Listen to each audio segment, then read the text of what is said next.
have two medals that we hand out each year. The first medal is what we call the Curtis Award. As most of you are very aware, Curtis was the founder of the orchestra, and this medal is for someone that really has stood out and put in the effort in for the orchestra. It doesn't have to be a playing member, can be a playing member.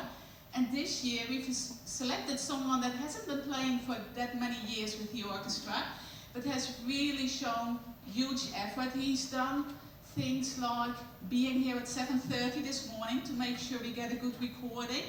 We're composing the most amazing piece for the orchestra, complete with LED lighting in his vest, and then learning to conduct as a new skill and doing that brilliantly.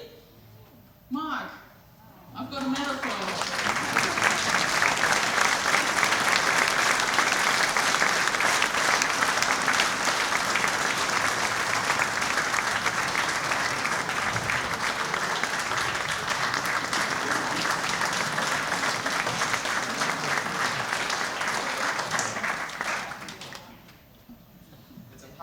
It's a puzzle. Congratulations and thank you. It's been amazing having you.